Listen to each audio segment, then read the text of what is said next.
Oh, shit. What is this song? Wait, let's enjoy it a little bit. Oh, I love it. Who is this Carlisle Forrester, Queen of Squirt Nation? This is Hot Work Music, baby. Hot Work Music. That's the new intro song for today. It's You Up with Nikki Glaser. This is Part-time. Yeah, it's called Part-Time by Hot Work Music. Check it out. Add it to your playlist. Welcome to the show, guys. Hi, are you listening? Are you out there? It's Thursday. It's the last show of the week. God, it's been a long week, but I have loved the show this week, and I'm so glad to be in Los Angeles. I love doing the show from here. The SiriusXM studios in Los Angeles, good Lord, it is so nice here. I mean, Howard's on his way, so they are getting the place real nice for him. It feels different. I've been coming here for like months now, and you can tell Howard's on the way. Yeah, they're He's coming rolling in out next the week. red carpet. Yeah, it big feels time. really special here, and I'm glad to be here. I have a great show for you today in studio, as she is most times when I'm in Los Angeles. Carlisle Forrester, everyone, Queen of Squirt Nation. Squirt, squirt. What's up, Carlisle? How are you this morning? Good morning. I'm talking from my face, not... Oh, we were just talking off air. I'm going to a voice doctor right now, and I'm learning how to talk through my face and not my throat. It's more gaga. Well, no, Gaga is all down here. Grandma. Oh, Grandma. right. Grandma. It's like, that's from my lungs. Yeah. This is, but you're supposed to talk through your nose, and like, if you're trying, you're supposed to overcompensate so that your body learns to like split the diff. So if I'm talking like this, it's all the noises coming from my face. Is it going to be that nasally? It has to be very nasally and very mouthy. I hate it. I know. Well, Our voices are like ASMR. Like, this is a soothing... well, listen, if I keep talking the way I'm doing, like the way I'm talking, I'm You'll going to have like the the voice. best doctor in New York City for voice and stuff. He's so hot, and I think I'm seeing his wife. They've pawned me off on his wife, and she's lovely. But, God, I talked about the voice doctor that came in to assess me. And when I go see the doctor, by the way, let's just get everyone involved in this. Matt Rife is here as well. Comedian and model Matt Rife is here. That's actor. flattering. You are a model. Isn't that how you make most of your buckaroos? I wish. Really? Yes. Well, you told me when I was like, God, why do you have so many photo shoots? You're like, it's like what I gotta do until I do stand up for a living. I mean, it's like all- that or gay porn. Like there's so many you levels could to it. thrive in gay porn. I know. Dude, if you're just leaving money on the table, that's like when people ask me to send them my dirty underwear for a price. I'm always like, Is it as common? I'm leaving money on the table. That's what You are. Tom Segura told that to someone once on a podcast, and I was like, I am too. There's so many things we could be doing as women. Do you really get offers, though? Yeah, I've had people ask, and I'm like, yeah, I would be open to that. Who Send cares? them my way. Yeah, really? Send them my way. What are you Okay. being Look, I'll just selfish? send you Glaze guys. is too famous, but hey. No, if you want Carlisle Forrester's dirty underwear, she will send it to you for a price. Carlisle Forrester on Instagram, and DM her on Twitter. Oh my God. I'm serious, dude. Guys are into it. Just wear it once, do a couple squats in it, and then fucking send it off. Go to Forever 21, get up $2.99. You know what's funny? I've been getting polyamory DM slides because of a polyamory joke.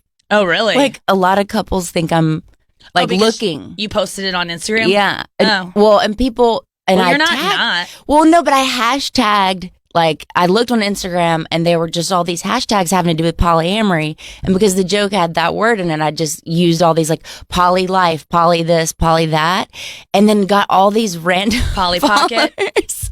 Pollyanna. All these followers from the polyamory community, and Along some of came them Polly. they're reaching out with some pretty interesting offers. Really? And are you like Lot in of the Los couples. Angeles area?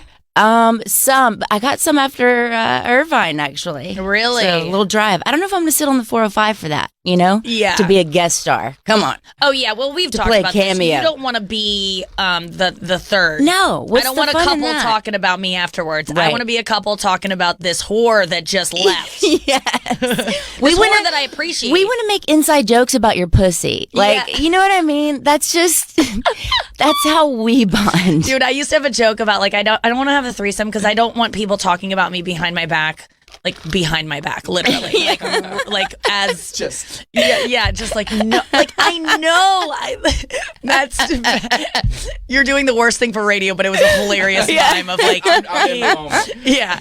I can barely hear you. What is your mic? Is this Yeah, still low? you're talking. Yeah, okay, there we need to go. be We got in you. it? You're Okay. in it. You're in it. Got Matt. Okay, let's get back to you, Matt Rife. I know him from my DMs. I know him from you know him from Bring the Funny on NBC. What else do we know you from? I did a bunch of MTV stuff I'm not proud of. I can't hear him well enough. You at and all. Simon Rex. We're gonna switch. Can we just switch him right now? Like it's Which one willy are we nilly going here. to? Can you Far go side? over here? Yeah, thanks, Matt. I'm sorry. It's okay.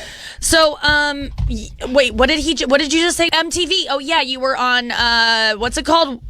Wildin' Out. Wild now. God, I can't believe that show is still on TRL. Yeah. Wow, I can't believe that show's still on. This is shouldn't better. be. This It is much isn't. better. It's easier for me to look at you here. And Is that better? Yes, it's so much better. What was your first big break?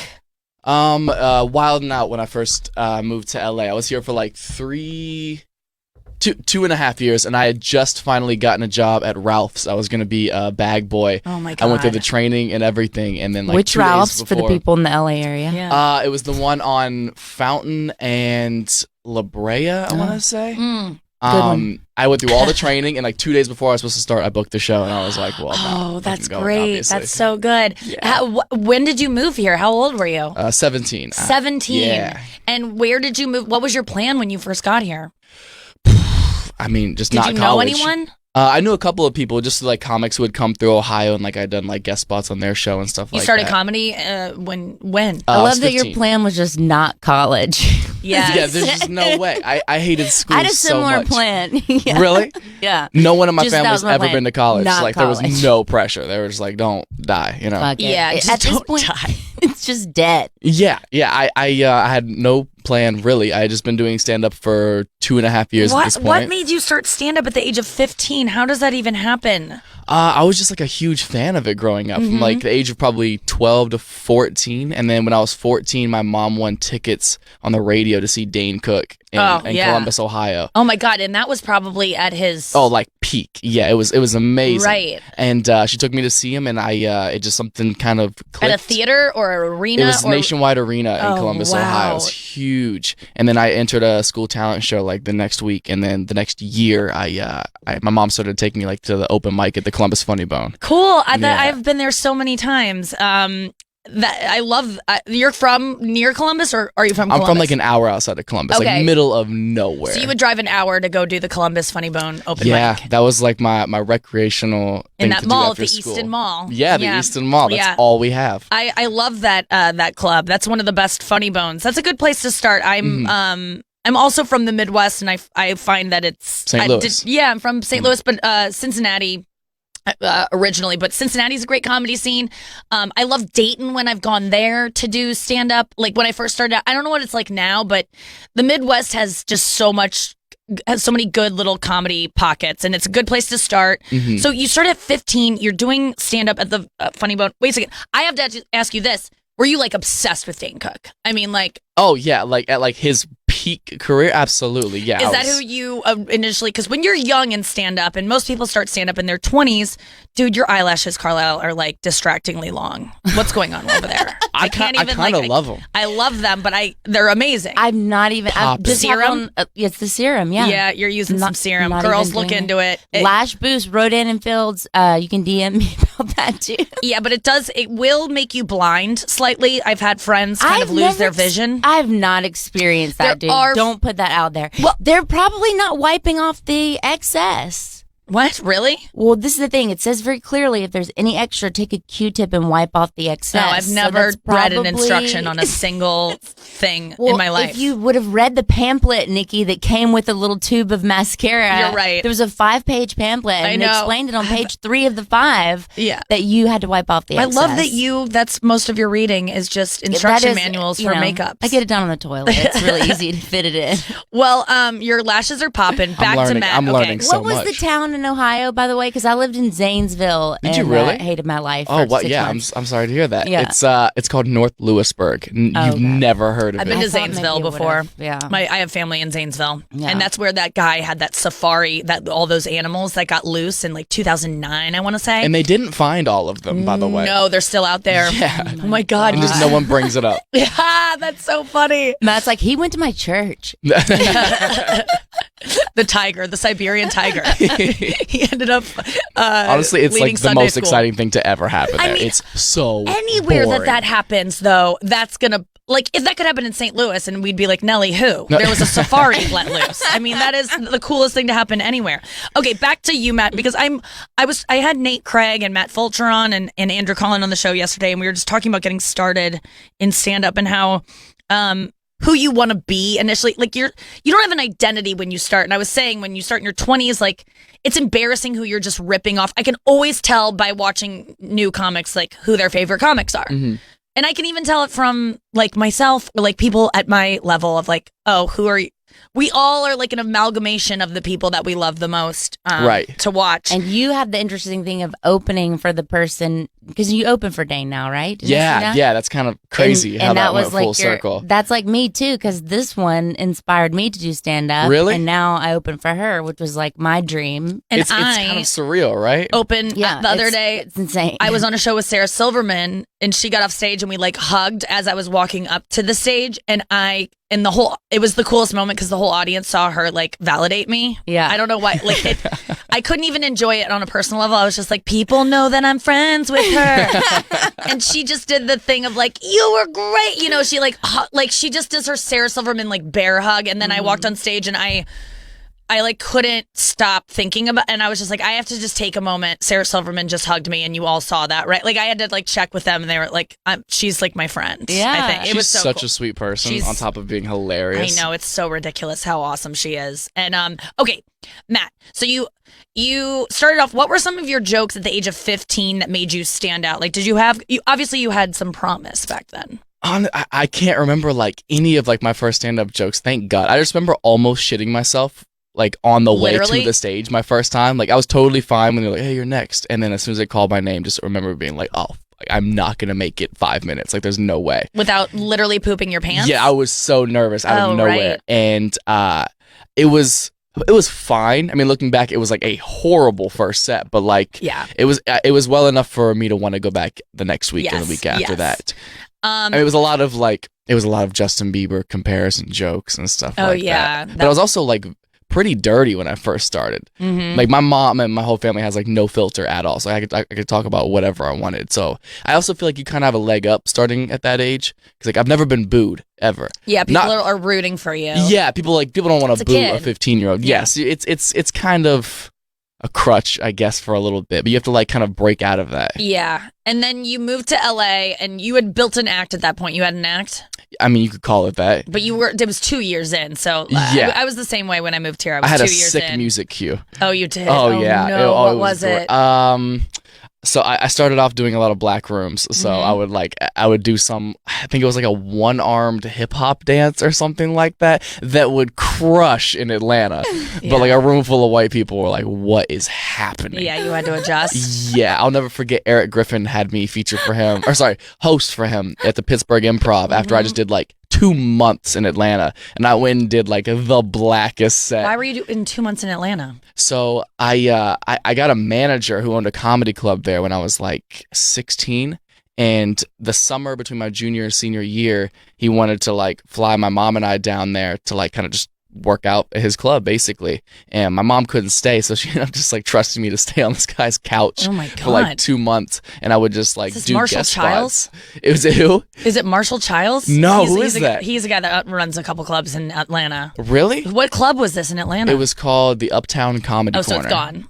It's still a thing, I think. Oh, okay. He doesn't own it anymore, thank Got it. God. But it was like Okay, so the you most spent ghetto a place. summer, like, doing stand-up in Atlanta. Yeah, like 9 to 11 shows a week. Just Wow, like banging 9/11. Yeah.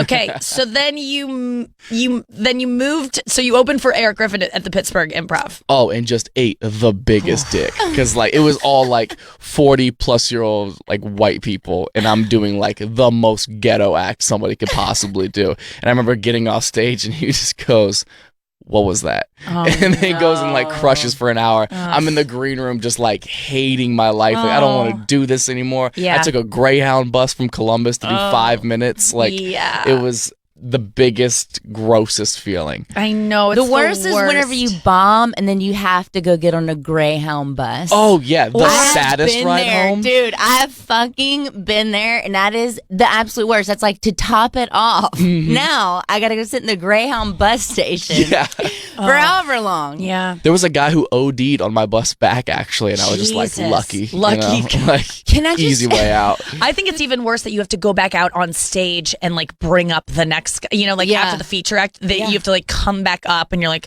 sorry, I'm back. I know you hate me. You have to close out the show and wish them a good night. It's humiliating. And even though I've like never been booed, I think dead silence is way worse. Because like boo is like, okay, I can get off stage. Like they hate me so much. Yes. But like silence is like, fuck, I gotta keep trying. That's why initially when I started stand up, you're not funny when you first start. There's just no way. Hardly anyone's funny when they first start. I just like tried to do jokes that would be offensive because I would get groans, and that's a sound as opposed to silence. Yeah. So it's some kind of reaction. Like you're saying, like a boo is better than nothing. Yeah. Silence and like hearing the ice rattle in people's drinks is just the worst feeling ever. Carla, when did you get on a Greyhound after a bomb? Okay, so there was this set in Vegas where I was supposed to go, and I remember this.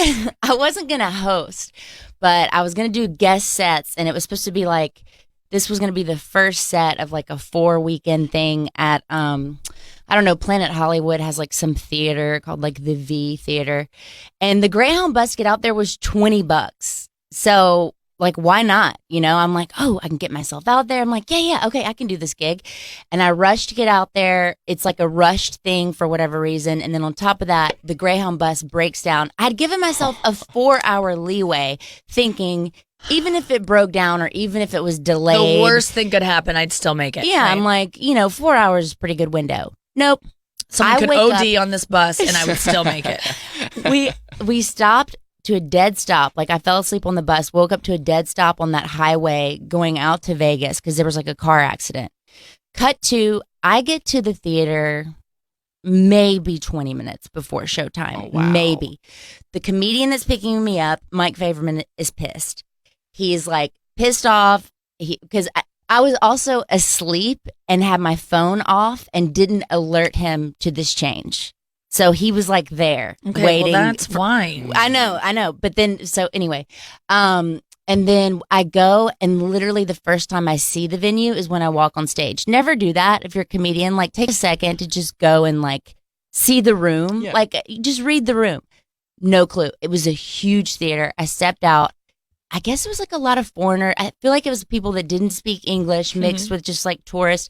My set at this time, and still honestly, was like, it's LA centric. It's about being an actress in Hollywood. It's very LA kind of stuff. So it's like tourists from Germany are not going to relate.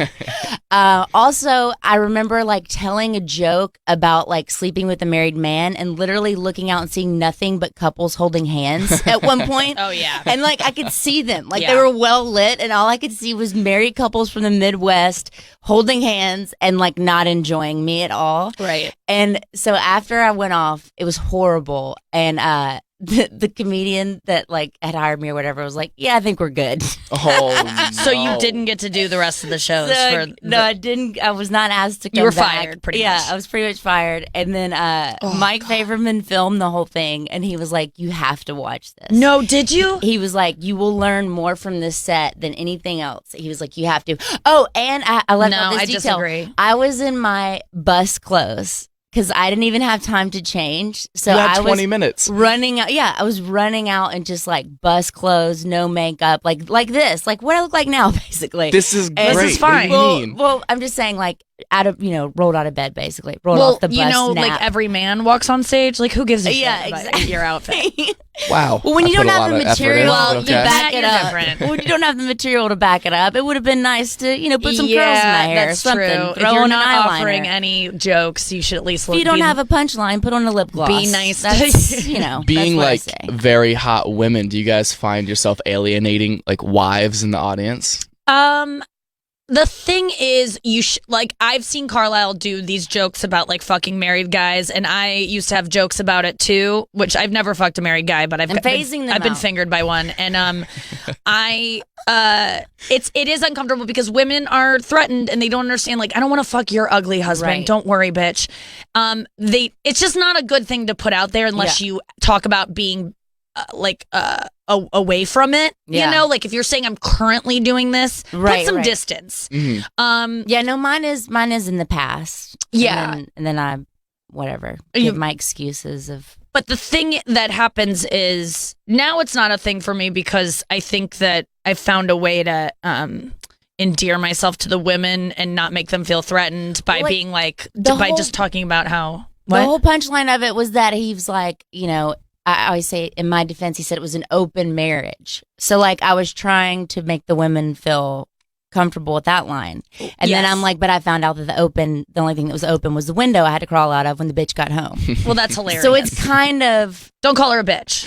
Okay. There you go. You're calling the woman that is being hoodwinked by all of this a bitch. Yeah. And that's the thing that might turn women off in the crowd. Punching up my jokes. Not live punching on up, the show. just fixing them I love it. for palatability. And, I'm phasing it out too because you can't talk about it on TV. Let's get real. No, that's not true. Are you kidding me? They're never going to want that for like the Tonight Show. Well, not the Tonight Show, but you could do that joke elsewhere. I used to, one of my favorite jokes was about, I did it in my half hour for Comedy Central about, I have a crush on this guy and he's totally marriage material because he's married. Yeah, yes. I love that joke of yours. When but it's hard to when I masturbate, I need like the situation to be like something that could really happen, and for him, it's like we can't happen. So like I can't even like jerk off to this guy. So I'm always just like touching myself to his wife and kids passing away. Oh my! And I'm like, I know, why do the kids need to go? And it's like, well, I'm sorry, like I need more attention. Like he'll get over it eventually. Yeah. Like it's not a stepmom fantasy. Yeah, no.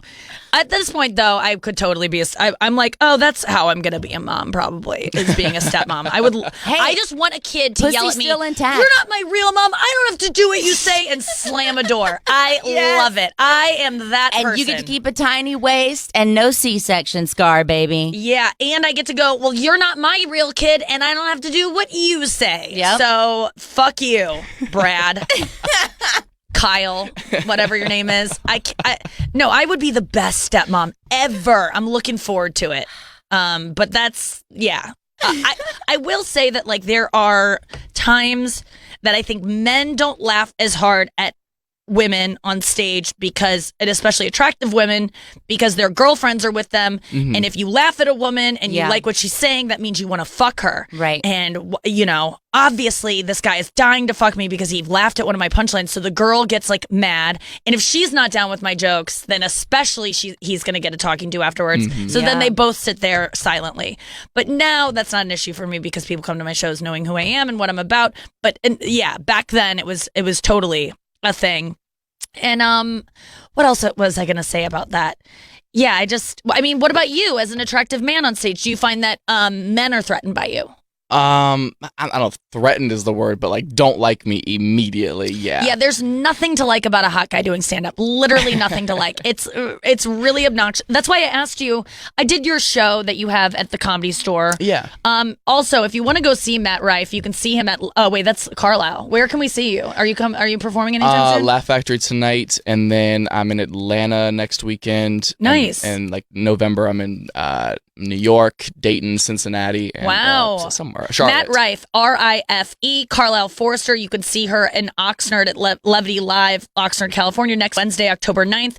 And she has the Eskimo Sisters show October 30th at the Sycamore Tavern in Hollywood. Last Wednesday of every month. A bunch of funny ladies doing stand-up at the Sycamore Tavern. What was I just asking you?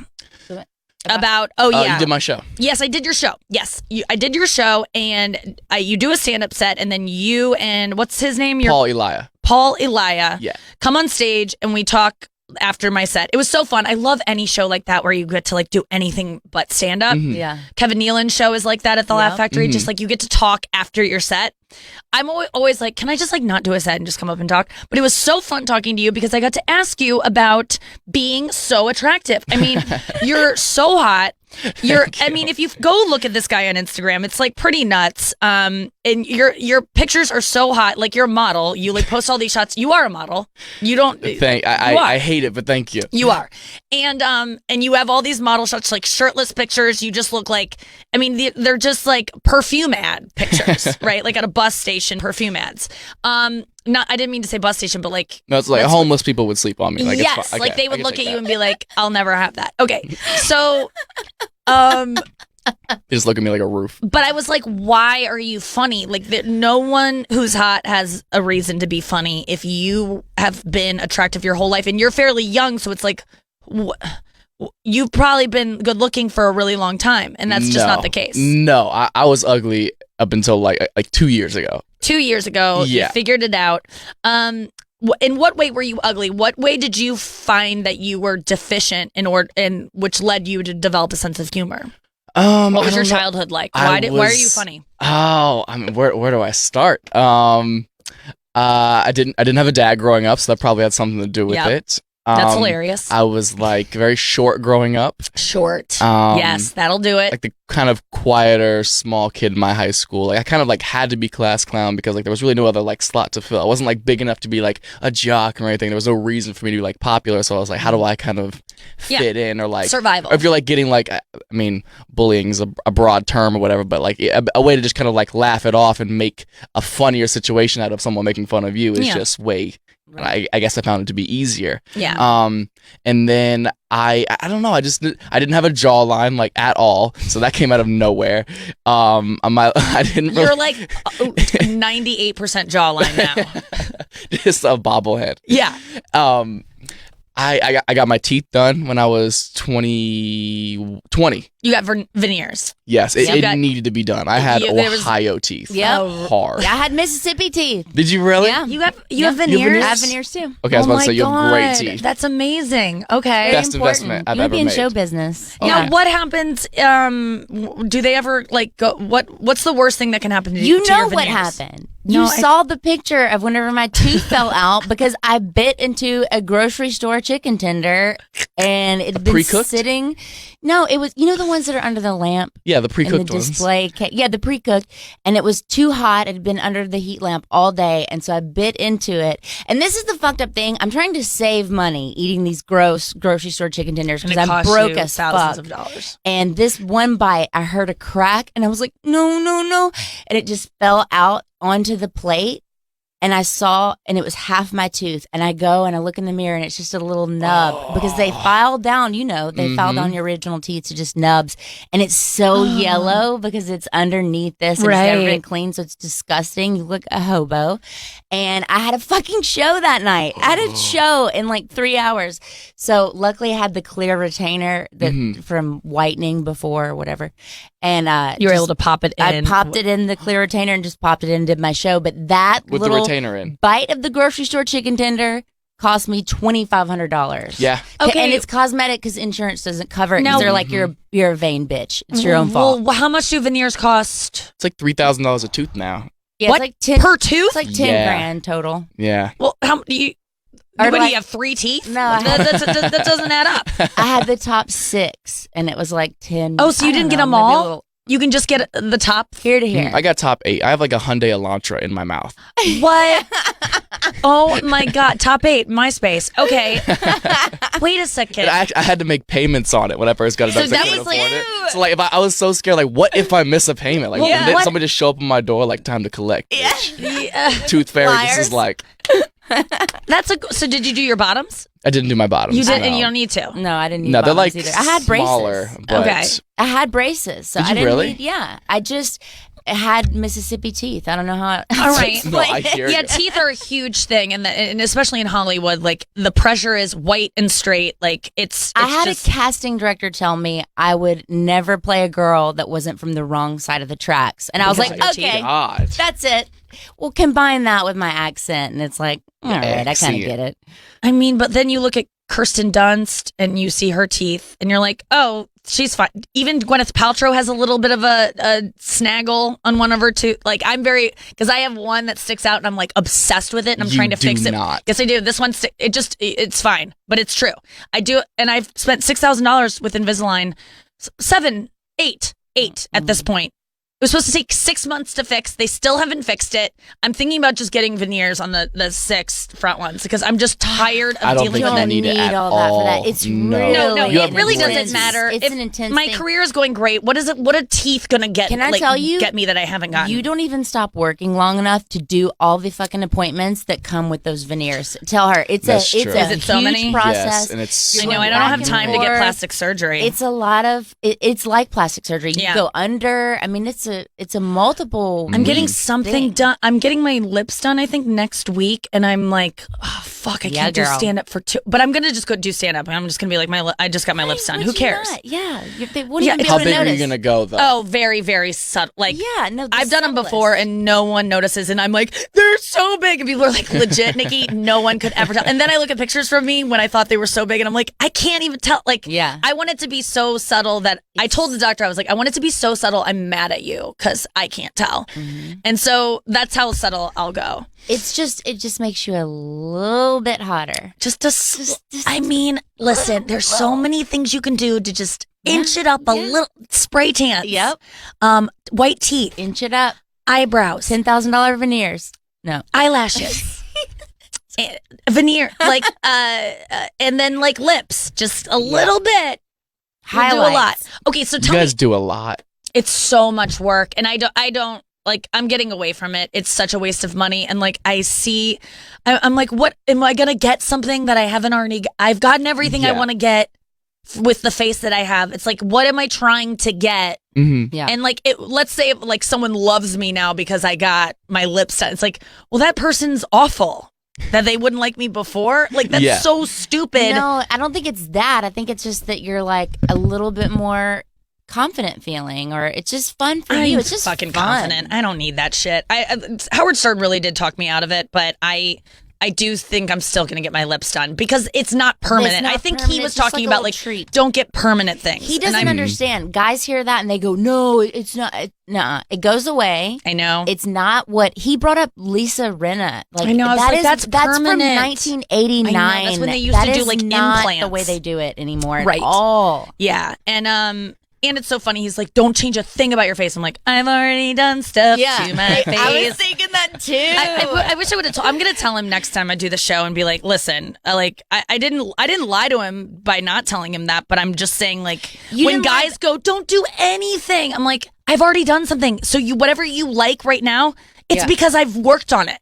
So But there was a moment too whenever you're like, "Oh, everybody does that," and Robin's like, "You think?" And it's like you're looking at it. everyone sitting in front of does you, Robin. it. But yeah. So have you had anything done? No, just my teeth. No way. I swear, yeah. Your face is so chiseled. Thank you. Those are his abs you're referring to. I No, think. no. I mean, his abs are ridiculous. But your face, like sometimes I'm like, how has he not had work done? Like you look like you've had work done. Is that offensive to you? No, not really. Like your lips are perfect. Your cheekbones are crazy. Thank you look you. like you've had some work done. No, but I get asked all the time. Like if I ever get into like I don't know, like an internet beef with like a gay person, though, is like, well, at least I haven't had my lips done, A bitch. gay person? Yeah, all the time. Really? That's who Yes. comes after you? Sometimes. Because they want to fuck you and they can't. I mean, hopefully that's why. Yeah. At least I don't get my lips done, bitch. I know. They call her a thin lip. Thin lip, Thin lip, bitch. No, just complete. Do you want some? Like it's so much. Yes, you have so like I get so Cupid's jealous bow. of girls that can like put on lipstick and it's just like so much like all over. I'm so jealous. Cupid's bow for anybody that doesn't know, is this little arch right here under your nose. Mhm. Remember Ginny Garth in 90210? No, I didn't watch it. Her face was just, that's a perfect Cupid's bow. You just want it to be a little more plump right in that area under your nose where it Whenever I points hang up. out with Carlisle, it's so funny because Carlisle, and let me say who else. I went on Stern. I talked about wanting to get work done, and he talked me out of it. And I got so many DMs from guys who don't know what the fuck they're like. Literally hundreds, maybe thousands, mansplaining, saying, "Don't do anything to your face. Don't do anything to your face." I'm like, I've already done something. I would write back to them. I've already done something. Shut up. And then the only two people that say, just do what you want. Carlisle Forrester, who brings me to clinics. She went with me to Kim Kardashian's doctor and sat with me while I got injected in my face last year. That was the nicest doctor's office. I fucking hate that guy so much. And by the way, I have more to say about him off air. Who was the other person before you get away? David Spade. David Spade. He sent me a voice memo. Like all we do is talk in voice memos, and because it's a great way to communicate because they don't last, and you listen to someone's you just talking to your phone. You can't incriminate somebody with them. So he sent me a voice memo right after I did Stern, and I was like, oh, he goes, listen, wait, you do a great impression of David Spade, Carlisle. Listen, Nikki, heard Stern, loved it. Gotta tell you, plastic surgery. Don't need it. Nope, that's not what he said. It was so funny. He goes, listen, I heard you talking about getting ass injections, face stuff. Listen, for it. Do what you want to do. Just do what you got to do. If you want to get it, I think do it. And I'm just like, this went the other way. Like every man's just like, you're beautiful the way you are. David Spade's like, fix it. Classic Spade. I never even wrote back to him. I owe him a response of, okay, thanks, David. But that was just so funny to me because I really was listening. He did this whole buildup of I heard what you said and I get it and blah, blah, but go for it. We got to go to break. Matt Rife is here. Carlisle Forrester is here. Right, Noah? I just got a text from you that said 5 minutes. 4 minutes. I have 4 minutes left? What? Huh? Noah? Yeah. Okay. Well, I got a text from you that said 5 minutes 5 minutes ago. So that is why. But none of your texts are going through because I'm not getting service. So let's just go to break. I think it's a good time. Right? Okay, there's the music. I think it's a great time. Carlisle Forrester is here. Matt Rife is here. So much show ahead of us. Guys, what actually makes a better toothbrush? Is it industrial strength power, claims of miracle trendy ingredients, multiple modes? If you ask your dentist, they'll tell you it's less about the brush and more about how you use it. Quip was created by dentists and product designers to focus on what actually matters for your oral health. Healthier habits. Quip's sensitive vibrations with a built-in timer guides gentle brushing for the dentist recommended 2 minutes, with 30-second pulses ensuring an even clean. I used my Quip this morning and I fucking loved it. I love it so much. It travels well. It comes with a cute little case, a little mirror mount for you. It's a sleek, good-looking toothbrush, and I just love it. It just always looks clean and nice, and then you get refills. The brush head sent to you on a dentist recommended schedule of every 3 months. You'll get a new bristles in the mail for you to snap onto your toothbrush, and it's brand new. The sleek, intuitive design is simple to use, and it comes with a travel cap. I already told you that. You're actually going to want to use this thing twice every day. It just makes brushing so much fun and so easy. Good habits matter to live a healthier life, so help form fresh oral health habits right now with Quip. Quip starts at just $25, and once you get the brush, you're set. Then they're going to send you the refills every 3 months. Go to getquip.com/Nikki right now to get your first refill pack for free. That's your first refill pack for free at getquip, getquip.com/Nikki. We'll be back with more You Up with Nikki Glaser after this. Nikki, but only until the end of the month. Get 20% off at MacWeldon.com. Use promo code Nikki. MacWeldon.com, promo code Nikki. And we're back at You Up with Nikki Glaser. Yesterday I did an ad read. Carlisle Forrester is here. Matt Rife is here. Squirt. Where I did it as Paris Hilton. I did her voice the whole time. Yes. And I thought of you. What did she say to me? Can you do an impression again? Carla does the best Paris Hilton. I watched all your comedian videos. They're really funny. That's what she told me. She watched my comedian videos. It's 11/11. Make a wish. Make a wish. By the way, guys, if you don't know, I am going on tour January 2020, kicking off things in Boston. Tickets are selling quick. I just got a report from my agent yesterday that my sales are extraordinary. I'm so excited. You guys are coming out in full force and buying tickets. Pre-sale is available right now for you to get tickets at a lower price than they're going to be tomorrow. Tomorrow they go to the general public, and I want you to be able to get them now if you use code BANGIN, BANGIN. Go to my website, nikkiglaser.com/tour, and you will see all the tour dates there. The ones that start in January are part of the Bangin' Out tour. It's all new material that you will not see on my special Bangin'. You won't see it on the Degenerates, which comes out at the end of the year. And it's my first theater tour, and I really want you there. If you listen to the show, you get me on like a personal level that other people don't, and I want you there more than the general public. You know what I'm saying? Yeah. So and get tickets now. You try to bring people, and they're gonna go, saw it on Netflix. Explain to them it's all new. It's all new. Completely new. And if you don't have anyone to go with, go alone. Here's what I think you should do. Great Christmas gift is tickets to my tour. So get them now. You're going to get a special price with using code BANGIN. And just please buy tickets, because if you buy tickets, then I will get to add more shows and do more fun things, and it's going to be amazing. I'm going to have special guests with me on the road. You might see Carlisle Forrester at one of the shows. You might even see Matt Rife at one of the shows. I don't know what's going to happen. I don't know. But it's the Bangin' Out tour. I'm so excited. There are meet and greets available too, so we can meet before or after, or I don't know when I'm going to do them. Probably after. And so I hope you come out to my first theater tour. I'd really like you there. You guys listen to the show. You're the ones I want there more than anyone. Truly, truly, truly. So, nikkiglaser.com/tour. Use promo code BANGIN. I'm doing like 20-something cities, starting in Boston, ending in Orlando. We're probably going to add more cities because it's selling so well, and I'm truly a success. And it feels great. Matt Rife watched my special Bangin' last night. Matt, can you tell me what you told me off air? It was like the hottest, funniest thing I've ever seen. Thanks, dude. I'm in bed laughing my way erect. Like it was oh my was God. great. I've been getting that note from a lot of people, is that it's like turning guys on. Laughing my way erect. Banging. It was so good. Thanks, man. I can't express that enough. Thank you. I've all the response has been so incredible, and I'm so appreciative, and I'm ready to move on to new material. And how does it feel to be most boys' first jerk off sesh? It feels really good. That's what you're gonna be, dude. It feels really, really good. I mean, at least it's respectful. You know, you wore a blazer. I can't wait to be like super They'll old learn someday and to, have like 30-year-old men be like, I jerked off to your special. Yes. I'll be like, you're you like the Farrah Fawcett poster of comedy. Yes. Like you could syndicate it on Pornhub and like make a killer. You're so right. Like we should. There should be a way to get there. Yeah.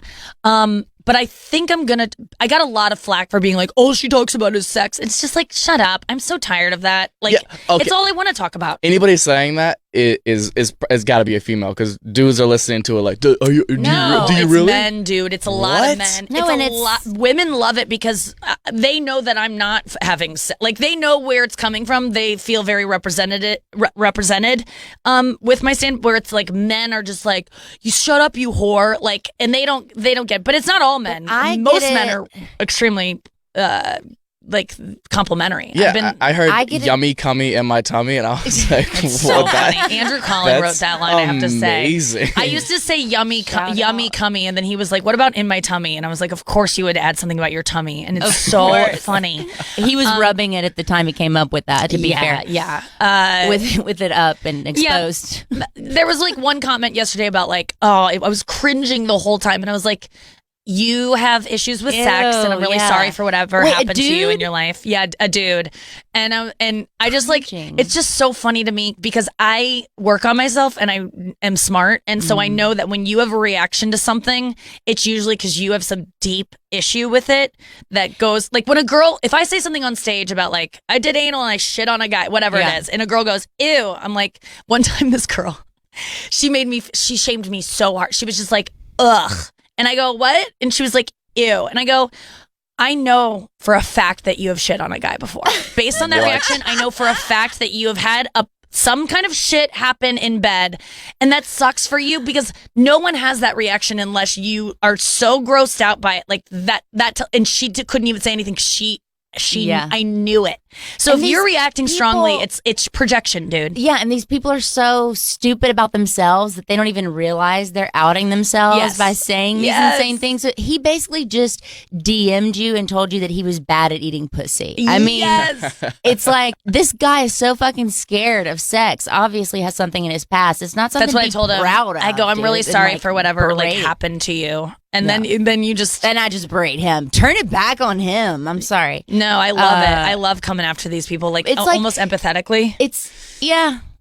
That actually makes so much sense because to the rest of us, you're everything you're saying. We're like, she's saying everything we want to hear her say. Yeah, Like, but it's perfect. in your own self, like whenever I have a strong reaction to something that makes me like Chappelle's joke about there's no such thing as good 36-year-old pussy. Both Glaze and I were very triggered by Every that. girl near that age felt that hard. I'm and like, you know what? oh, so poignant comedian, As huh? someone- The goat, huh? Oh, As I someone who was only so- dates I was 35 and older, livid. I have to disagree with well, this. thank you, Matt. Will you Exactly, make a like- special? I was Just call so 35-year-old pissed. pussy. Yeah. I had to fucking calm down, but I was very triggered. But it was because you're insecure about aging as a woman. It's like it comes from you. He's not the problem. You know, like whatever sets you off, you got to look inside yourself. Totally. And I acknowge, like, I didn't want to watch the rest of his special. He pissed me off. I was annoyed. I turned it off. I was just like, this guy doesn't like women. I'm sick of it. But it's like, I don't like myself. I should be able to hear that and be like, ah, ha, ha. So it's my issue. Yeah. And if you have a problem with anything, it's normally your thing. Why do you only date women over 35? You're how old? I just turned 24. Okay, Matt, why? I asked you about this on stage also. I was like, why are you funny if you're so hot? Why do you date older women? It's just a maturity thing, especially in LA. Like, I feel like in LA, girls around my age are just like, what club can I go to? The Whose table can I worst, be at? Which vapid. celebrity can I Yeah. fuck? And like, I'm just so not about like the LA lifestyle. Like, I want somebody who is either just not into it or has like already got that out of their system. Have you ever dated your age? No, my first What? girlfriend, I was 17, she was 19. So it's only like 2-year gap is like the minimum it's Whoa. ever been. Wow. Okay. That's so interesting. What's your relationship with your mom? Can I dissect this? Oh, great. Yeah, do you have a couch I can lay on? Yeah. it's Get over there in the comfortable. corner. It's fine. Like, Yeah, kick your feet up right there. That's I'm You're not like she's single mom. yeah. Your yeah, dad pretty split much. early? My dad passed when I was like 2. Oh, I'm sorry. It's okay. Yeah. It's so long ago. It's like Yeah. it didn't happen. I'm sorry I did that. It's okay. I'm sorry. It's all right. I don't killed fucking. your dad. When people say I'm sorry when someone passes, I always kind of laugh in my head because it's like Your I didn't bad. do anything. Why am I sorry?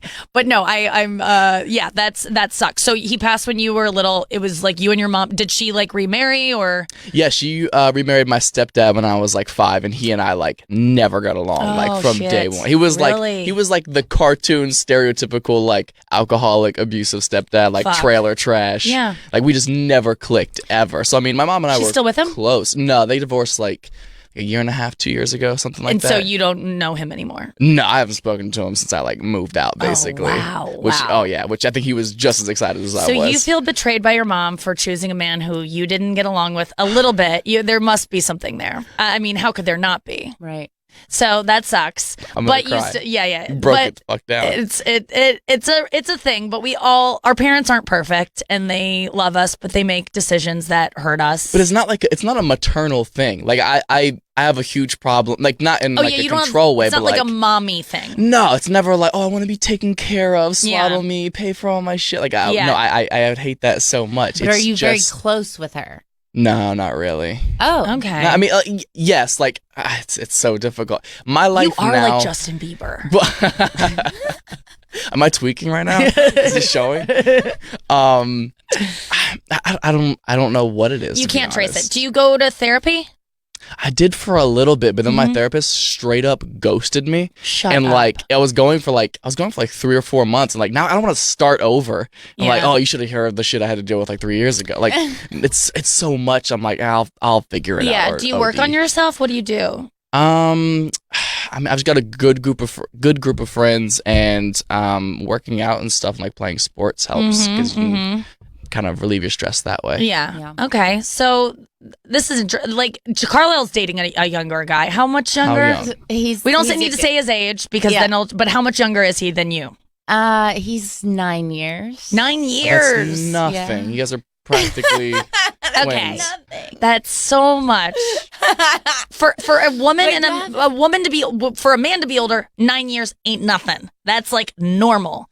But eight years. Okay. Yeah, 8.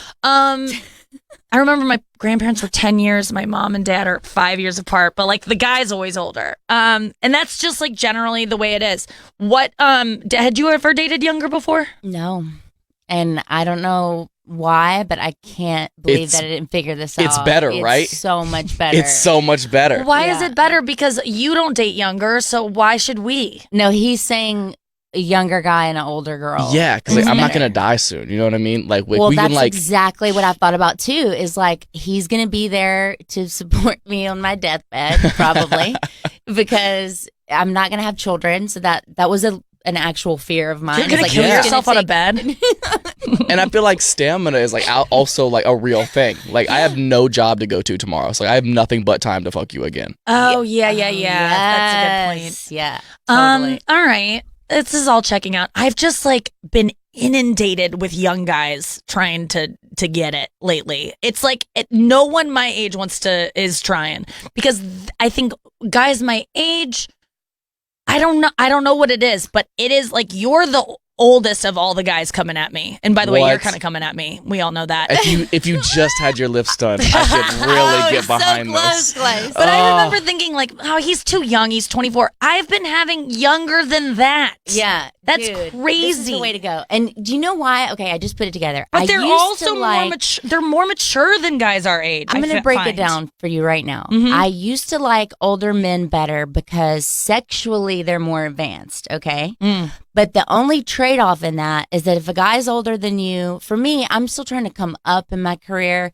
In the past, it's been that they're dismissive of me. The people that I've dated, it's like, oh, yeah, because I'm a waitress the time that I meet these guys, and I have a theory that guys cannot see your potential. Women love for the potential. Guys love you for who you are at that second. Interesting. Right. So older men, I found, while they're better at sex, they're bad in that way. Now, this one experience with my boyfriend now, younger guys respect your, like, who you are, your thoughts, because they look up to you. You have more life experience.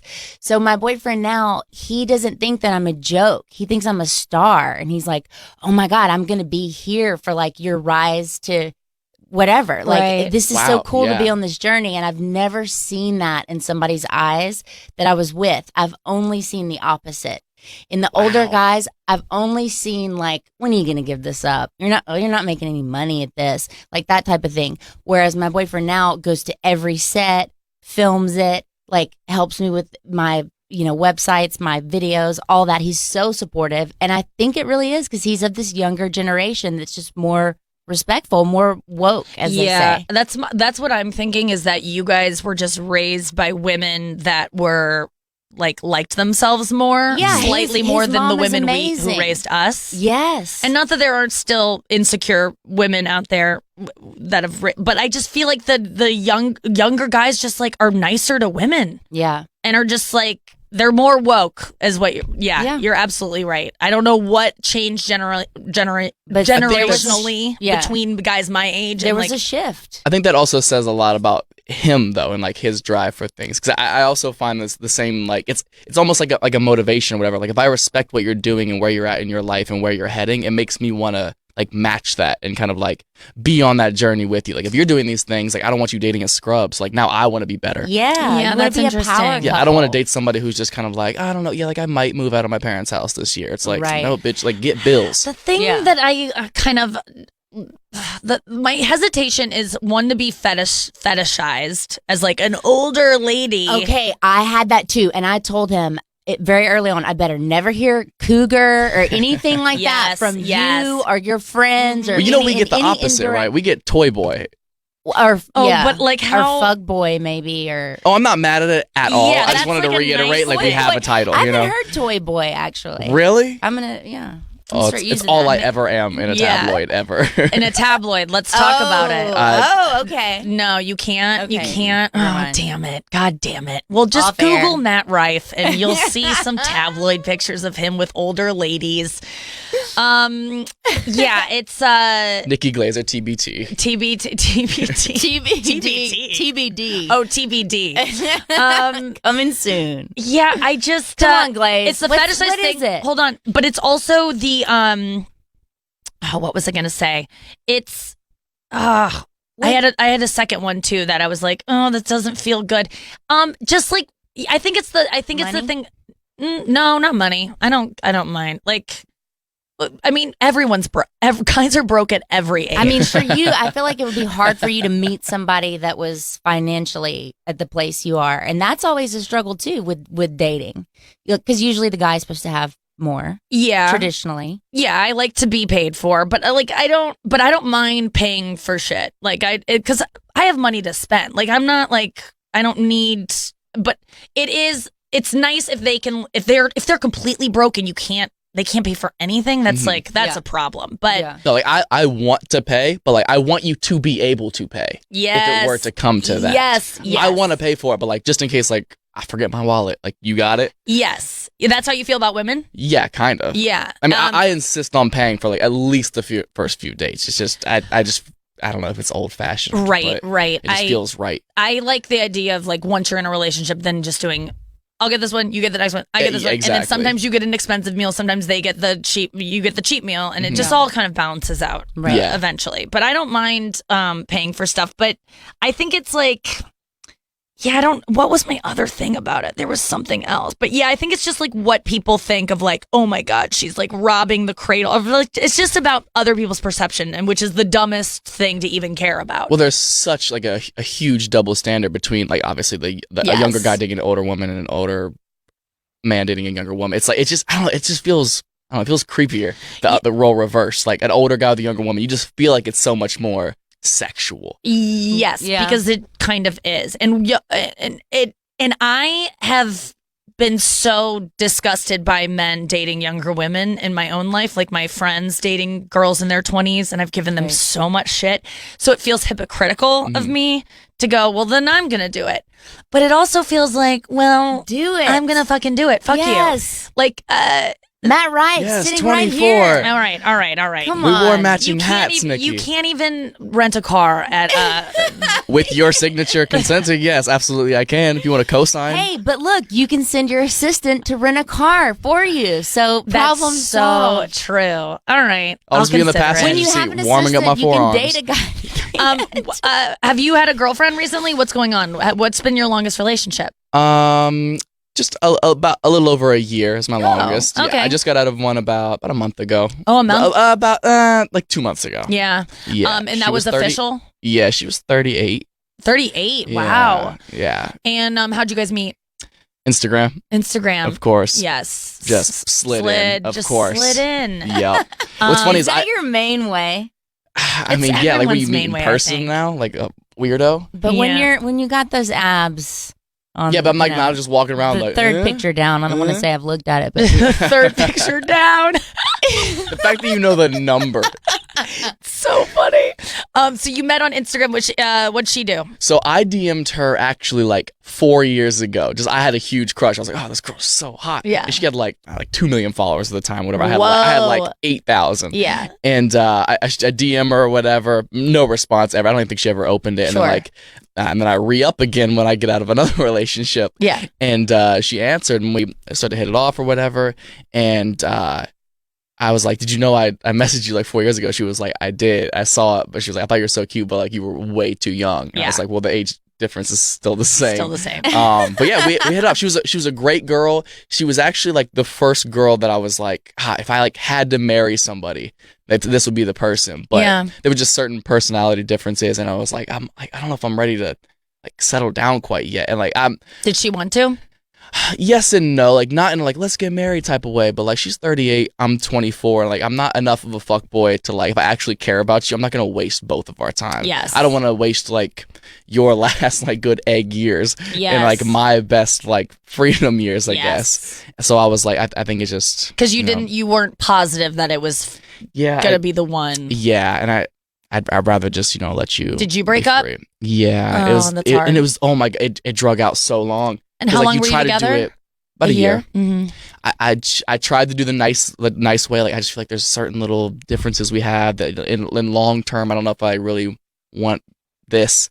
And she would just be like, oh, like what can I do to change? Like I'll do this, that, and that. And I was like, God, this is like the perfect thing to hear. But I'm like, you shouldn't do that. Like I wouldn't ask that of you. Yeah. So like it was a really long, drawn out breakup, which is so much worse because then you just start to hate each other. You feel like each person is pushing each other away. What was she saying she would do? Like freeze her eggs? No, she was already actually gonna do that because like there's no way I'm ready for kids like at all. I know Like, a lot of people I don't that even are have doing car that. insurance. Yeah. Your body is not the thing that can't handle it. It's the eggs. Mhm. So Oh, women right. can have babies until they're Listen, like 50. We're not. You're not. The world's not gonna be a good place. Yeah, in, like, knock 10 it off years. with the egg Like, freezing. let's just. save your money. I mean, do it if you want to, but I don't know. Do you want kids? I want stepkids, and I would adopt. I think. So after your marriage with And I that girl also- fails, then you can come back and Yeah, then and then I'll wait for I'll you. raise your kids with you. No, I just I don't want to be. I've never wanted to be pregnant, but I will say that I'm also single, so like the idea of being pregnant is like terrible to me. Like Glaze being and I have a single and similar pregnant thing. would feel not good. the worst. But you and I also have a similar thing where, like, if our bodies started to get huge and fat, I don't think we would. But I also don't think I'll give a fuck about my body if I'm like That's what they raising say. a kid. You just don't. If you did, women would kill themselves. Like you just. No, I'm you know what saying me Like, that specifically. vain I'm saying women. I'm saying I know that I'm too vain and too shallow to sit there and have my belly grow every day and know that it might not go back ever. the Would you same guys way. have the I motivation? would be so resentful Yeah. every single to get back in shape. Yeah, like after the baby. No, No, like you already did the thing. I can eat whatever I want. I do not like this. I barely Yeah, work out. she's not good at Yeah, having so- like a. And what, I'm going to rechange the whole way that I eat? Probably not. That late in life, like, I'm probably going to have a really hard time, like, changing the whole way. And I know from women in my family that, you don't bounce back. You don't bounce back. Mm, So I just, it's that, but it's also the career aspect of it. yeah, Career ruiners. That's what I call them, not children. My career is like comes first, no matter what. But you already have your career, so you could. but I want to freeze keep your it, eggs. and I love That's it, true. and I keep it. Do I love it? I don't know. I just said I did, so I probably do. I do love it. I can't believe my do. career. It's great. I raised a great career. I'm really proud of it. I just want a step career. Like it's all I really want. Like I don't want to have to do the work, but I want to reap the benefits. Yeah, that's it is almost like my career is like if I had a baby when I was 18. Like I raised it and it's like it's just got into Yale Yeah. or something. You know what I mean? Like that's how I feel with my career. Like I did a really good job despite all the hardships. And I don't know. The thing I will say about having kids is that I don't think that you really want one until you've met someone that you want to make one with. And Right. like that's and I've not met someone that I'm like, God, I want to fucking make a baby with you. So Well, I'm really in love right now, and I just have Do you the have that? strongest urge to get a dog. Like, just Yes. like what most women I think feel for babies. When a dog walks by, I'm just like, oh, like I just feel it. I'm ready for it. I'm ready to start our family, our little fur family. yeah, I love dogs too. I would getting a dog with someone is a great step. So that's where I'm at with it. Not a baby. I decided later today, I'm doing Joe Rogan's podcast. I'm probably not even supposed to say that, but if you want to listen later on, it'll be live at noon Pacific. Tune in for 3.5 hours. I'm not drinking any liquids before because last time I did it, I had to pee the entire time, and I didn't know if I needed like a bathroom pass or something. I didn't understand how that worked. He just talks for 3.5 hours. By the end of it, I was just like shaking in my chair, like like plugging up my vagina with my heel, like how you do. So I'm doing that today, and I was thinking, I don't have any plans. I'm doing a set tonight at the Improv, and I don't have any plans between it. And I was like, what am I going to do? I'm Who trying do I to want to go go to to lunch Bikram with? yoga. Fuck no, dude. No. Glaze. I'm so I don't want to work. Like, I haven't worked out in 4 weeks, and it's like the best thing. It ever. is an out of body don't. experience. I worked out this morning. I will say, I felt like I need to like sweat. You went this morning before this? Yeah, at What 5 time? a.m. I ran on an incline for a little bit, and I am out of shape, dude. I was in such good shape, and I'm just like out of it. It's fine. I really don't even care. I feel so good not working out, but I had felt it this morning of like I want to feel alive again. So I'll get back into it. But what I decided I'm going to do today is I'm going to take my car service from that I have because Netflix is paying for my car service to Joe Rogan because it's promoting my special, and then I'm going to have them take me to a bird shop because I really want to play with some birds. The one on Glendale Boulevard?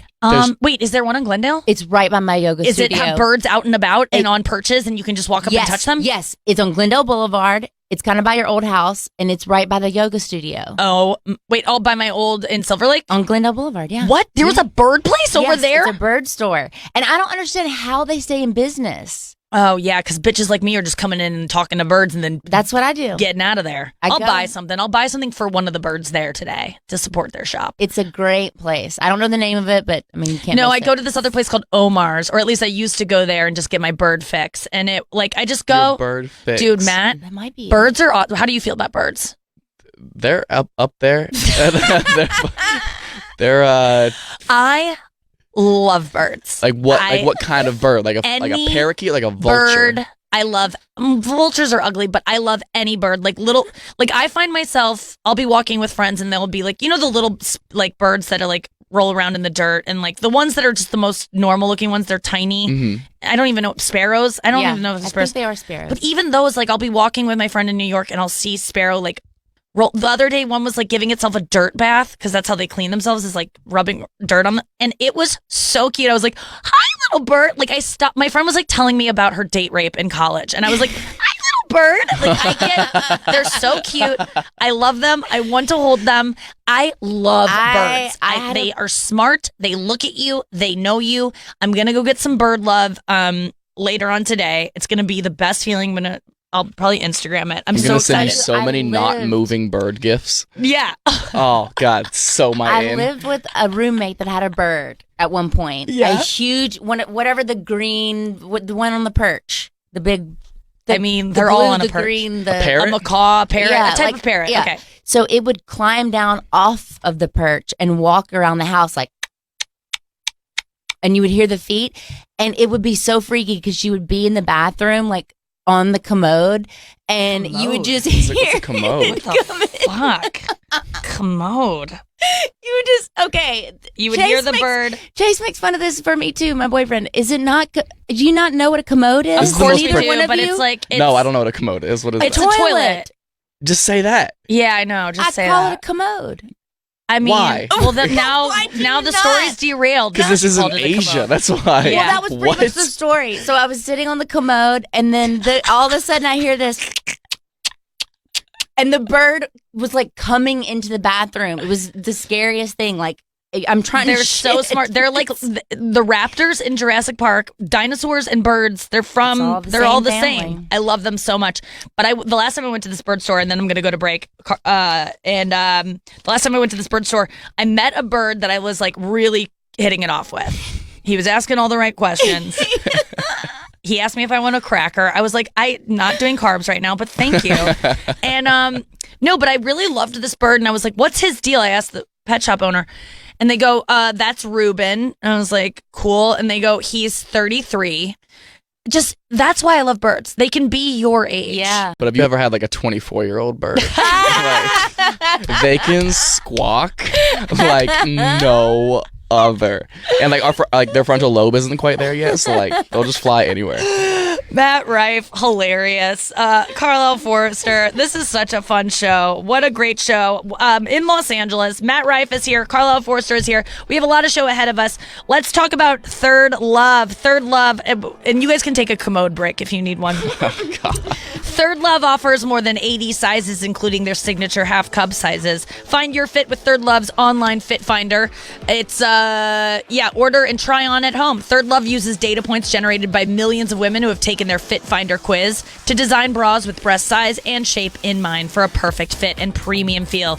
It's actually fun and it takes less than a minute to complete. Over 14 million women have taken the quiz to date. Third Love helps you identify your breast size and shape and find styles that fit your body. Third Love's team of expert fit stylists are dedicated to helping you find your perfect fit. Returns and exchanges are free and easy. Every customer has 60 days to wear it, wash it, and put it to the test. And if you don't love it, return it, and Third Love will wash it and donate it to a woman in need. Third Love knows there's a perfect bra for you. So right now they're offering my listeners 15% off your first order. Go to thirdlove.com right now, /Nikki, thirdlove.com /Nikki, thirdlove.com /Nikki for 15% off your first purchase. That's thirdlove.com /Nikki for 15% off today. And we'll be back with more show right after this.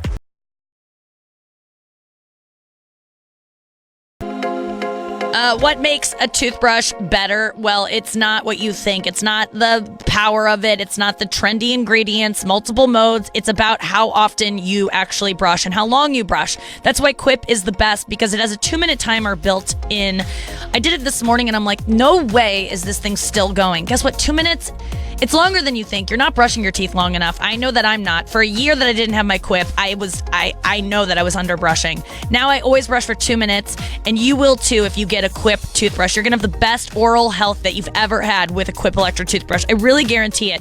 I went to the dentist after using my Quip for a year last year, and I thought I was going to have so many cavities because every time I go to the dentist, there's a new batch of cavities. It's never not happened in my life. And this time I had none. And the only difference was Quip. So I really believe in Quip. I want you to get one. They start at just $25, and then they're going to send you brush head refills on a dentist recommended schedule every 3 months. And you can get your first refill for free right now if you go to getquip.com /Nikki. Getquip.com /Nikki. Getquip.com /Nikki. It's a great way to support the show, and it's also a great way to get a first refill pack for free. $25, that's your toothbrush, and then every 3 months it's like $5 or $6, and boom, you're going to have a new toothbrush. I love Quip. You'll love it too. No one that I've turned on to Quip doesn't love their Quip and has not told me that they love their Quip. QUIP, getquip.com /Nikki. Do it now. And we're back at You Up with Nikki Glaser. Carlisle Forrester is here. Matt Rife is here. What were you just showing Carlisle on your phone? Your army you're sending to my Instagram. What? Your army that you're sending to my Instagram. Really? People tuning in? Oh my God, Nikki Glaser is so right. You're so hot. Oh my God. It's true, dude. Girls, like, slide on in. He's single. Matt Rife. You're right about Instagram being like, Raya can go suck my clit because Raya, it blows. Are you on Raya? No. You're not? Why aren't you on Raya? I have Instagram. Yeah, I know. It's like you just don't need it. All I do is comb through my DMs for a check mark, a blue check mark, and then that's how I date. That's how I entertain. Had one for a minute. You had one for a minute? Mm-hmm. You lost your blue check mark? No, I've had one for a minute. I was like, they took it away. Carlisle, we need to get you one. I know. We're working on it. Okay, let me know what I can do to enable that. I think you've got to hit 10K, though. Oh, that makes sense. Did you hit 10K, Matt? I don't remember when I got it. So many other people have the power to just get you that. It's way easier than you think. Like, I didn't have my just name on Twitter. And Chrissy Teigen sent out like one tweet to Twitter, and they changed my whole shit. What? Yeah. Who had your name? Someone else had your name? Somebody made like a fan account of it or whatever. So I had like, it's Matt Rife, which was just a pain in the ass. It was Chrissy Teigen nice? She's the sweetest. Yeah, she's such a sweetheart. And she's so funny. I really got to get... People sometimes want to shit on her and be like, she's not funny. I don't know if she has writers or whatever do it, but I know that for the most part, she does her own tweets and Instagram, and she's fucking funny, dude. John Legend is funny too. Like, they're such a good couple. Yes. Like, we were leaving the NBC lot after like the first episode of Bring the Funny, and like her and I were like flirting the entire time, and we're walking up the lot like the same time. I'm kind of ahead of her, and I hear her in the back like, "All right, Matt, have a good night." And like without turning around first, I was kind of like, "Girl," and I turn around, John Legend's like 3 feet from my face. I was like, "Hey, so nice to meet you. Huge fan." Yeah, they seem great. Yeah, they're such a sweet couple. I mean, it's hard. I was talking about this yesterday. Like, what couples do you even know that like you want to have that? And they're one of those. Yeah. I think they're really sweet. I'm sure they have. I always say Goldie Hawn and Kurt Russell. Yeah. I like how they're not married and they're just together by choice. And Yeah. they've been together forever and ever. I like that. I loved Anna Faris and Chris Pratt. when Yeah, they were you together. did. They crushed me. I know. I was so invested. I know. And then when Oh. Amy Poehler and what's his name, when they split Will up, Arnett. that was like, what? Yeah. But you just don't know. Yeah. You I like just see. Ryan Reynolds and Blake Lively. That's my number Great one. couple, That's my right? number one. They seem so happy. Oh my God. Have you ever seen, I'm sorry. Her nose before she fixed it. Talking about famous couples. Yeah.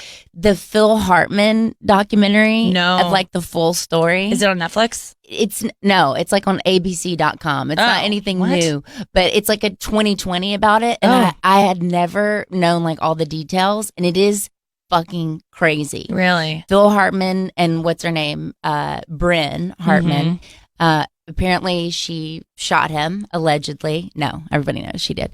But her kids like heard it. Did you know that part? Oh. Wow. Did you know that the reason why in Phil Hartman's opening thing of SNL, have you ever noticed how there's a woman's earring like violently shaking in his intro when it's like Phil Hartman and it shows Phil Hartman and he's sitting at a table with this blonde woman and her earring is going back and forth like this. And my whole life it's bugged me. Like, why is that earring shaking like that? What? It was Really? Listen to the story. It's because Bryn, his wife, this crazy bitch who was like on cocaine and all this other shit. Yeah. Allegedly, I don't. She was trying to turn to the camera during that part, like to be in his intro with her face, and Yeah. the director was like, "No, like this is about him," and kept being like, "Turn your face." And So they talk about the shaking earring? Yes, and The so thing the that haunted you? and I was like, just that fact alone, I was like, this is the best documentary. No, but that's why. It's because she turned her head and it was shaking. She was And trying to get in. She was trying to be famous. He married her. She was like an up and coming actress. And basically, once she married him, her fame was over and it was all about him. Right. By the way, Wow. I'm sure he was a raging asshole. Oh, It I'm just kind sure. of seems like that. I guess that's the other thing that I am aware of now is like the young guys are interested because I'm kind of famous. And I Yeah. feel like, would you like me if I wasn't? Which, I mean, it is part of who I am. So it is me. But like, I wasn't getting, but at the same time, there was no way to know about me back then. So now I'm just people are more aware of me. But I really do feel like You I have worry to about a watch guy- a guy like using me for, And then to be- murdering you whenever he but doesn't also, get I would famous. love to be used. Like that was always like a dream. That's another dream of mine is like that someone uses me for my fame and like wants to be with me because I'm like I have the Notting Hill complex of like wanting it but also not wanting it. Right. So that's another thing too. Do you want to get Whitney out of here? Cummings said it happens to. Oh, Matt Rife. I'm sorry, I'm third wheeling you guys right now. No. It's just like that. That is like I remember when Amy was like starting to get famous. She was like getting a lot of guys' attention that she was like they weren't into me before, and They you have wanted to like, to get into comedy or something, or get further up in comedy. yeah, they want to be associated with dating Amy Schumer. Yeah. And you have to like watch out for that. But also, isn't that super flattering that someone wants to? Because there's been so many times in my life where I've been hooking up with guys that are in the business, and they're like, "We got to keep it secret." And I'm like, "Why wouldn't you want to brag to everyone that you're banging me? Like, Yeah. what?" And that was always offensive. So I can't have my cake and eat it too. I don't understand what I want, but I'm aware of it more. But also, But you have to be careful because then if they don't become famous or they don't get their dream, there's going to be that resentment there always. all I've ever wanted is hot guys to want to fuck me, and they do. You're like, I no matter the reason. They do, and like I don't know what to do with the fact that I know that now, and I'm like, okay, I don't even want to fuck them. I just wanted to know that they wanted to fuck me, and I feel like very satiated knowing that I could fuck Blake Griffin if I want. Yeah. That's an option. There's a couple other people that I'm like, that's the hottest guy I've ever. One of you'd probably bang me. Yeah, and it feels really. Not even a conversation. Thank you, Matt. That feels really nice, and I don't even know that I but need not to. Just I just bang, know, right? Not just bang. You would cherish me and love me. No, I don't. I'd take you to the bird shop. I would. Thank you, Matt. Of course. You guys are going to be hand in hand at Omar's later. staring into the eyes of Reuben. Reuben. Reuben the bird. He's still hanging out. Reuben's not gonna die. He'll probably outlive me. He's got another 50 years to go. He won't outlive me. Yeah. That's for sure. Look, Matt will take care of Reuben after you're gone. He will take care of your bird. I don't know. It's all so confusing. I just don't know if I want a relationship because Yeah, me neither. it just seems like it's a lot of work. I don't know. But maybe it doesn't have to be. Carlisle? This is what I think. I've always known that I had a special kind of codependency that was going to work out so well for the right person when I met them. And that is the case. Like, my boyfriend and I were probably codependent. We spend a lot of time together, but it works for us. 'Cause Yeah. we both were just wanting that in a person. And like, I work so much, I don't like go out and do things for fun. I don't know how people, I wouldn't just go out on like a date. I know when I see these guys on like Raya or Instagram and they have like hobbies and like things they do that aren't working. Like what I do is like I eat lunch with friends, work out, like, and that's not fun. If meditate. But if you can find other somebody that's self-help things, willing to do that, like my boyfriend is willing to just kind of. I don't want to go hiking, Matt. Are we gonna have to go hiking if I date you? We don't have to do anything you don't want to do. No, that's not true. Hiking is so fun as a couple. What do you like to do for fun? Hold on. Do you have a Bird notepad? shop. Hold on. Bird shop. I mean, what? I really am out asking. and then going and fucking is fun. Yes, of course. Because the endorphins are flowing. You're both hot and sweaty. It's hot. Yes. So that's a fun That's activity. hot. You can do that. Okay. But what with your last girlfriend? What activities would you guys share together? That was like a fun thing you would do. See, that was a big flaw. We didn't have a lot of common interests. Oh, so what are your activity. interests? What would you like to have done? I love outdoorsy stuff. I love hiking. I love camping. Yeah, when I see like a lot of like sports and hiking and camping, I'm just like, When I But I'm see- also gonna disappoint solid you, on just like I disappointed my dad throughout my childhood. He loves hiking and camping. It is like one of the things I just am not like that. I mean, I will do it, but it's not something that I'm like, I can't wait to when go I camping. see, I am bored by just the pictures of Joshua Tree, much less being there.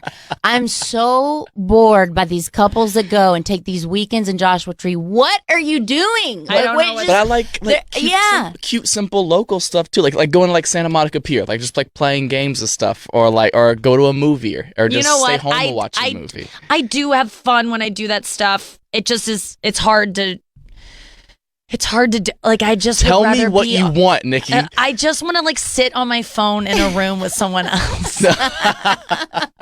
That's truly like, I am so boring. I would give you No, my you're hotspot. Do you even understand? Thank you.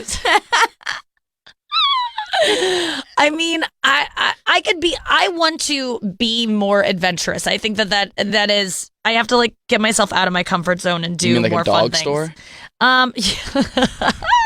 Baby steps, Matt. I'm going to Mexico. I am doing that. I'm treating myself to a vacation. Wow. I'm flying out all my girlfriends from high school. I've never heard I'm of meeting this. Pete and Jamie. You can come if you want. When is Carlisle. this? This is December 21st through the 25th. I'm flying back to St. Louis on Christmas. Oh Oh wow. my God. Yeah, I'm doing it. Wow. I'm flying my best friend Kirsten from high school, my best friend Hala from high school, and Sarah Lena, my model friend in New York, who's newly single. We're just gonna have so much fun, just laughing and being gals.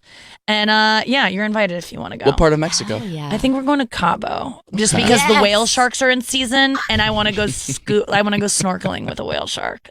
Whale sharks are my birds of the sea. I do love scuba diving. I love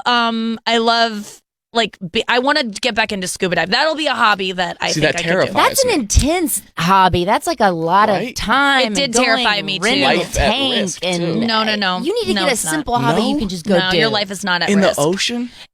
No, I mean, think how many people go in the ocean. How many people really die in the ocean? It's like driving in a car is way more dangerous than like going snorkeling. It's not just weird to you that like you don't know what's underneath you. But that's the cool thing about scuba diving, and I really did. I only got into scuba diving because my ex-boyfriend, I was meeting him in Thailand, and he was like, "We'll go scuba diving," and I was like, "Oh, Jesus Christ, I gotta pretend like I'm one of these girls that like does fun things," and I was like, "I'll do it."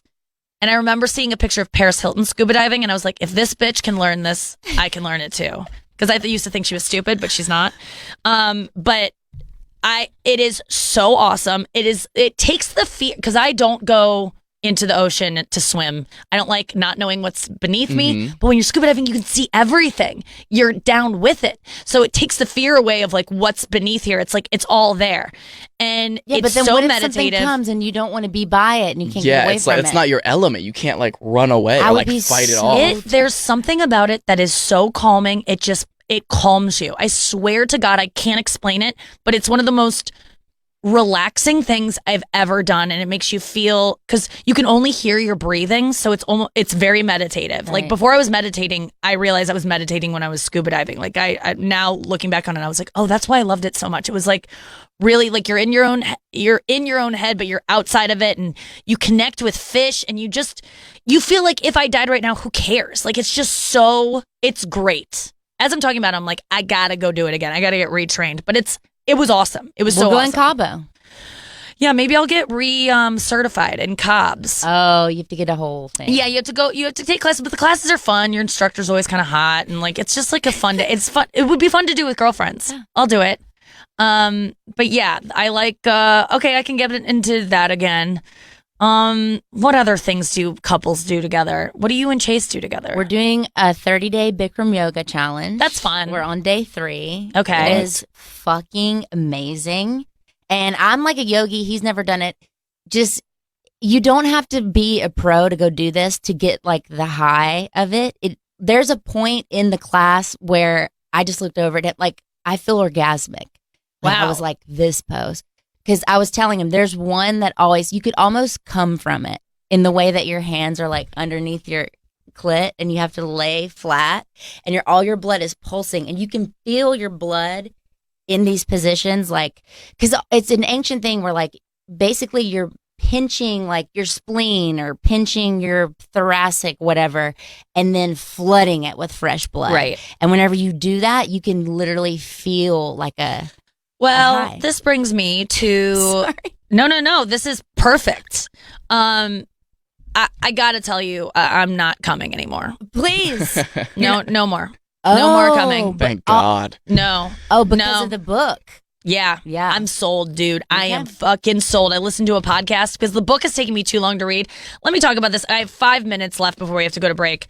Matt, if you date me, I will never come, and you probably won't get to either. I mean, as if it was in my power, you know. Well, the thing is, it's called Cupid's Poisoned Arrow.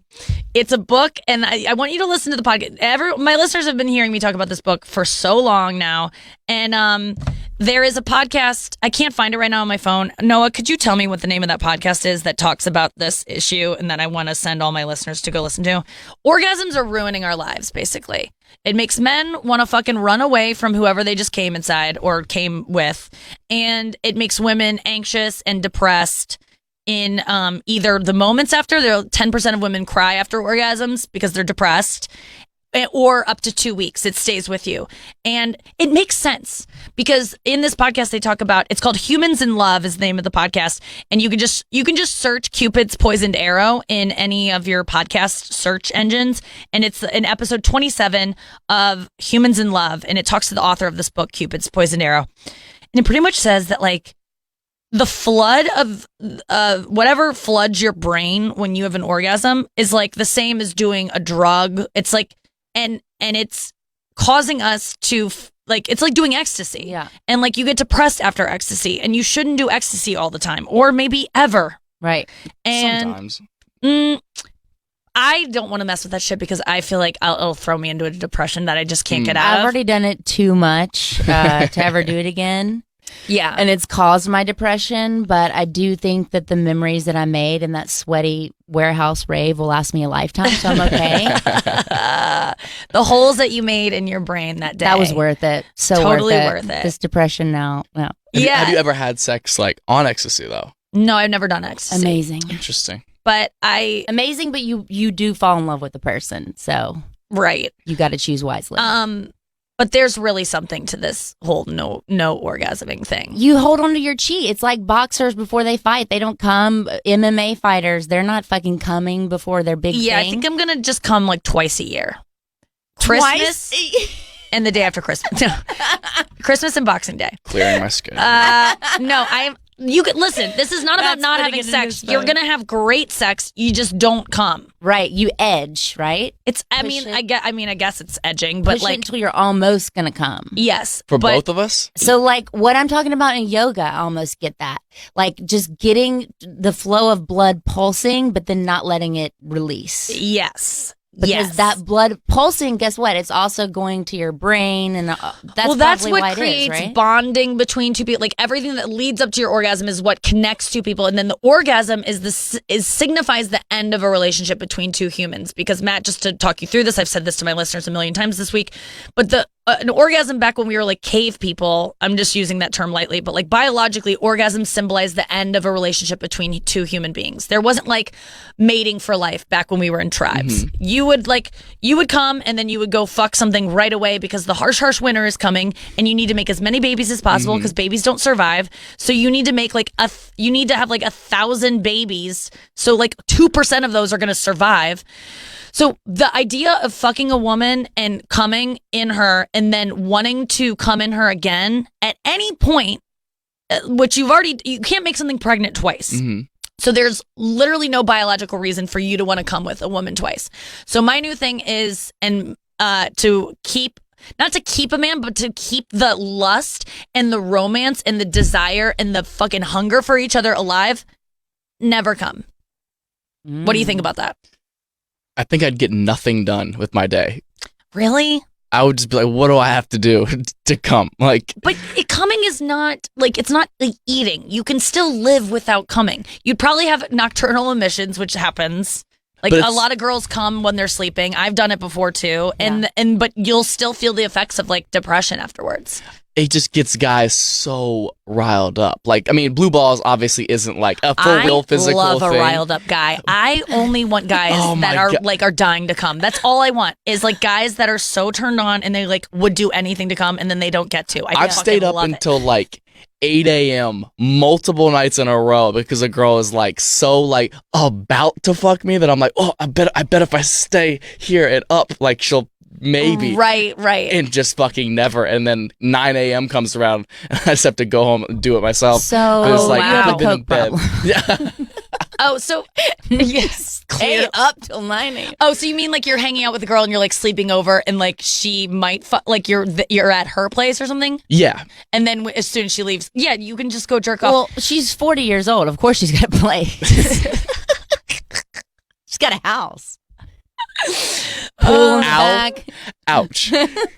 No, it's like a guy on the brink of coming is like, what do you want me to do? I will do anything just to get this moment. That's how we like y'all. That's what I want. That's what I want in a guy is like, I like the hunger, the desire, because as soon as I've dealt with this a million, I mean, I used to have a joke about it. As soon as the guy comes, he wants to shut me like a laptop and like tuck me away and kind of forget. And I know that's not every guy, but I think when you guys are like sweet to us after you come and you like want to cuddle and stuff like that, it kind of, you're doing it for us. Mm. You don't really want to do that. And it's nice of you to do it. It depends.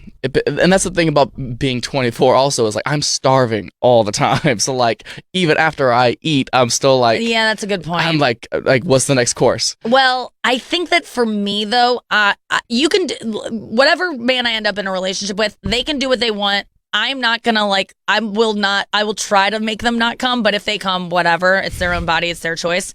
But me, like, because my friends, I'm talking about this book and they're like, how am I gonna convince my boyfriend to not let me come? And I'm like, why don't you just not come? It's up to you. Like, yeah, just be like, get the fuck off me. I don't want to come.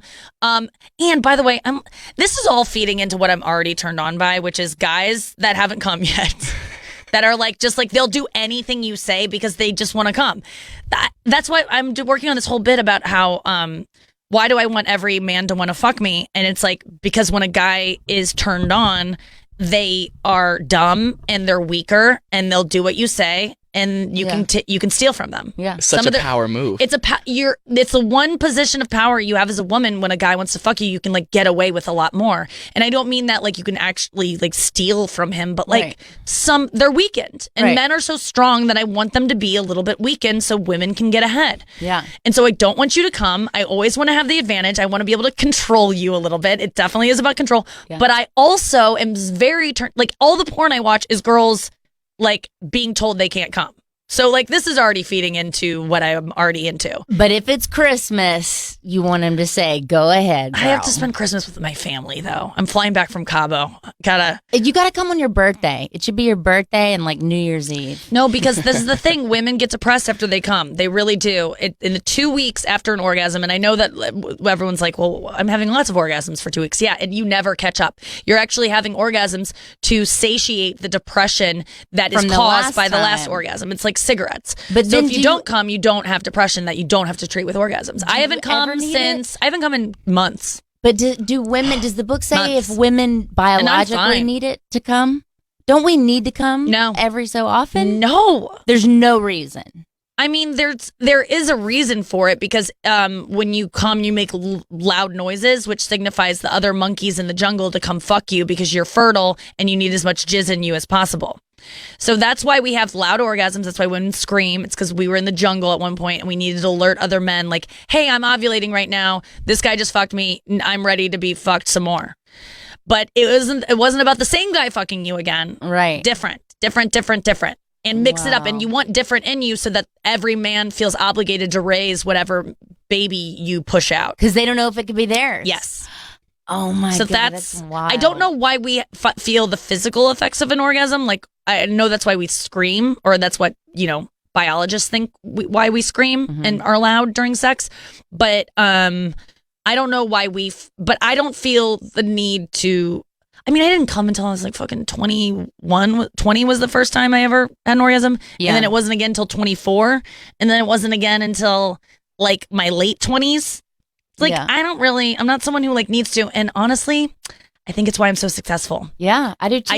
I don't get, I deal with depression and shit like that. But it says in this book, women who don't come, who are just like naturally aren't people who have orgasms, are hyper successful. And I was like, that's me. And I didn't realize maybe that's why.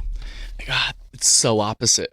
Like for guys, it's such an overwhelming feeling that we feel like we need like on like a daily basis. It's almost, have you seen Blade with Wesley Snipes? No. Oh, he has to take, he's a vampire. Right. But he's like a day walker. So he has to like take this serum every day so he can go amongst his like regular life. That's kind of how we are. That's how you feel. Yeah. It's like if I don't get this, once I get this out of my system, I can be productive. I'm more motivated. You gotta get the poison out. I want to hear more of your perspective on orgasms because that is interesting. And I do find that a lot of women I've been talking to about this go, Nikki, I couldn't not come. I come every day, multiple times. And it's like, well, you're doing I get yourself a disservice. But like you also feel that way about cigarettes when you smoke cigarettes, and then you quit eventually, and guess what, you're not thinking about cigarettes anymore. And it's not controlling your life, and it doesn't mean that you don't still want, like, you can still be sexual without orgasming. This isn't about eliminating sex from your life. Actually, sex becomes a lot more connected, lasts a lot longer, and is a lot more fun, apparently, with no coming. But I mean, I haven't tried it yet, but my next relationship, get ready